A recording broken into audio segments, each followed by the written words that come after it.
आशिक शब्द का प्रयोग किया गया है।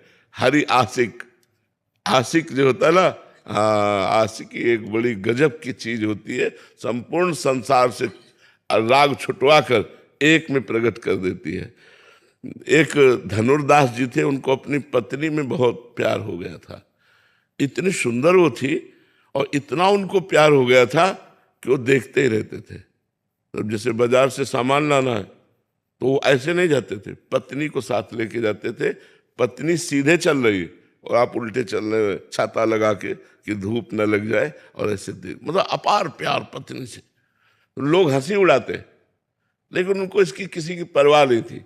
रंगनाथ जी के आचार्य को उनके शिष्यों ने बताया कि आज हमने बाजार में एक आदमी ऐसा देखा जो अपनी पत्नी पर इतना आसक्त है कि वो ऐसे बैग चल रहा है, वो बैग चल रहा है, पत्नी सामने से आ रही है, वो छाता लगा ऐसे। तो उन्होंने कहा ये तो बहुत आशिक आदमी है, इसकी जरूरत तो हमको है, गए हमको मिलाओ।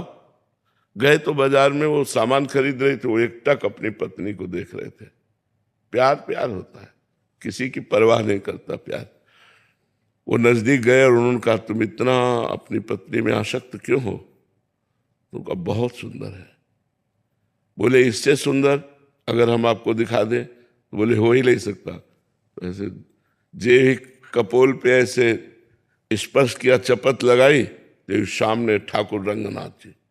छूट गया छाता, छाता छूट गया, पत्नी भूल गए। भगवान की मंद मुस्कान, बहुत बड़े महात्मा हुए, उनका नाम हुआ धनुर्दास जी महाराज, बहुत बड़े महात्मा हुए। तो आशिकी जब प्रबल हो जाती है तब जीना मुश्किल हो जाता है, अपने प्यारे के बिना जीना मुश्किल हो जाता है। अपना प्यारा नजदीक होता है तो डर लगता है कहीं छूट ना जाए, एक भय लगा रहता है कि कहीं हमारा भी छो ना हो जाए, कहीं कुछ हो ना जाए। मतलब वो हर समय अपने प्यारे के विषय में, तब उसे खान पान अच्छा नहीं। खान पान अच्छा जब लगेगा जब प्यारा साथ होगा। प्यारे के बिना खान पान नहीं भावे है, नहीं कोमल वसन सुहावे है, सब विषय लगे ते खारा है, हरि आशिक का मग। प्यार बहुत बड़ी चीज है। देखो एक आप चपत लगा दिए तो अरे वो तो भाव दशा होती महापुरुषों में, कभी ऐसी भाव दशा उनकी होती है कि वो ऐसे कर दिए, जीव का कल्याण कर दिए। थप्पड़ मारने से भगवत साक्षात्कार नहीं हो जाता। उन्होंने कृपा करके, आचार्य थे ना, तो आचार्यों में इतनी सामर्थ्य होती है कि वो कृपा करके जिसको चाहे पापी से पापी को भी भगवान का दर्शन तुरंत करवा दे। हमारे यहाँ नरवाहन जी हुए हैं, बहुत बड़े डाकू थे, पूरे ब्रजमंडल में थर थर कांपता था ब्रजमंडल, और यहाँ जो आता था उसको कर देना होता था राजा नरवाहन को। तो हरिवंश महाप्रभु राधा वल्लभ जी को लेकर जब वृंदावन आए तो मदन टेर पे विराजमान हुए, और ये सूचना उनके सेवकों ने, नरवाहन के सेवकों ने दी, और उन्होंने बताया कि ऐसे महापुरुष हैं कि हमारी हिम्मत ही नहीं कि मैं कर मांग लूं उनसे। बहुत सुंदर हरिवंश महाप्रभु थे, बड़े तेजस्वी महाप्रभु थे। सेवक जी ने वर्णन किया है, अतुलित रस बरसत सदा सुख निधान बनवास, अद्भुत महिमा महि प्रगट सुंदरता की रास, सुंदरता की रास कनक दुति देह रुचि, बारिज बदन प्रसन्न हास मधुरंग सुचि, शुभ्रु सुष्टु ललाट पट सुंदर कर्णम, नयन कृपा अवलोक प्रणत जन आरति हरणम। इतना सुंदर स्वरूप, और करुणा करके देख ले तो जीव निहाल हो जाए। तो बोले हमारी हिम्मत ही नहीं पड़ी कि हम कर मांगे। तो नरवाहन जी ने कहा कि मैं जाता हूं देखता हूं। तो वो मतलब महाप्रभु के प्रति चले तो हृदय में एक अलौकिक आनंद। तो उनकी हिम्मत नहीं पड़ी कि वो सामने जाए। झरोखे से देखा कि महाप्रभु राधा वल्लभ जी का श्रृंगार कर रहे, कभी किसी को प्रणाम नहीं किया था, बस प्रणाम किया और मन से हरिवंश महाप्रभु को गुरु माना और राधा वल्लभ जी को इष्ट माना, और जपने लगे राधा वल्लभ श्री हरिवंश राधा। ये महापुरुषों का चमत्कार, राधा वल्लभ श्री हरिवंश, राधा वल्लभ श्री हरिवंश। इधर एक यमुना जी से ही व्यापार चलता रहता था पहले, बड़ी बड़ी नावों में, जल जहाजों से। तो यमुना जी से एक व्यापारी जा रहा था, जैनी, करोड़ों असरफियों का व्यापारी था वो, स्वर्ण आदि का सब। तो नरवाहन के हजारों सैनिकों ने आक्रमण करके उसके सैनिकों को मार डाला, उसको बंदी बना लिया, उस व्यापारी को, और कहा तुमसे कर मांगा था, कर नहीं दिया, हमसे युद्ध किया, इसलिए जितना माल है इससे डबल माल हमारे पास पहुंचाओगे तब तुम्हें छोड़ेंगे, नहीं तो फांसी की सजा देंगे।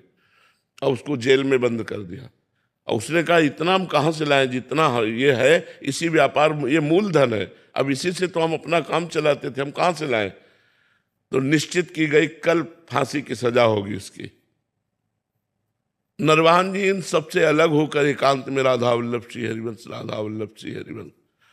एक दासी जो थी वो नरवाहन जी को जो सेवा में उपस्थित रहती थी, उसने भोजन लिया और जैनी के पास जाकर कहा आज खा ले रात्रि में, कल तुझे दिन में फांसी की सजा होगी। तो उसने कहा कोई बचने का उपाय? बोले बराबर का धन दे दीजिए। तो बोले वो तो है नहीं। तो बोले एक उपाय काम कर सकता है, तुम जोर से अभी हम जब भोजन दे के चली जाएं तो जोर से चिल्लाना राधा वल्लभ श्री हरिवंश, राधा वल्लभ श्री हरिवंश, राधा वल्लभ श्री हरिवंश, राधा वल्लभ श्री हरिवंश। मुझे 100% विश्वास है कि तुम्हारे प्राण बच जाएंगे। अब प्राण फांसी की सजाओ किसी को अरे वो जी जान से शुरू हुआ रात्रि में राधा वल्लभ, तो सुनी रात्रि तो ये आवाज नरवाहन के महल तक पहुंची। नरवाहन जी ने कहा अरे ये तो अपराध बन गया, हमारी जेल में हमारा कोई गुरु भाई आ गया। वो तुरंत आए और आकर के चरणों में प्रणाम किया और कहा क्षमा करो, मुझे पता नहीं था आप हमारे गुरु जी से दीक्षित है। और वो केवल दासी ने बताया था। उन्होंने कहा कि अपने सैनिकों को बुलाया और कहा इनको अभी मुक्त करो, और उनको खूब आदर सत्कार किया, खूब सम्मान किया।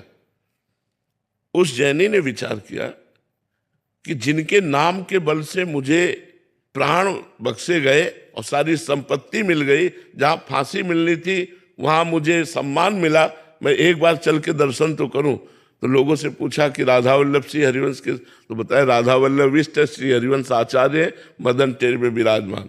वो जाके चरणों में गिरा, सारी संपत्ति समर्पित की। महाप्रभु ने कहा संपत्ति हमें नहीं चाहिए, तुम कैसे शरण में आए? तो उसने पूरी घटना बताई। तब महाप्रभु ने नरवाहन को बुलाया कि राधा वल्लभ श्री हरिवंश नाम में इतनी श्रद्धा और इतनी प्रीति। तो फिर महाप्रभु ने 2 पद चतुरासी जी के नरवाहन को दिए, मंजुल कल कुंज देश राधा हरि विशदेश। एक ये है और एक है चलहि राधिके सुजान तेरे हित सुख निदान। इस पद में महाप्रभु साक्षात प्रियालाल का दर्शन नरवाहन को कराते हैं। नरवाहन प्रभु निहार लोचन भरी घोषणात। नरवाहन प्रभु सुकेली बहु, वो पहले पद में है। ये दूसरे पद में जो 12वां पद है, नरवाहन प्रभु निहार लोचन भरी घोषणार, नखसिक सौंदर्य काम दुख निकंदनी, बिलसो भुज ग्रीव मेली, भामिनी सुख सिंधु झेली, नौ निकुंज श्याम केली जगत बंदनी।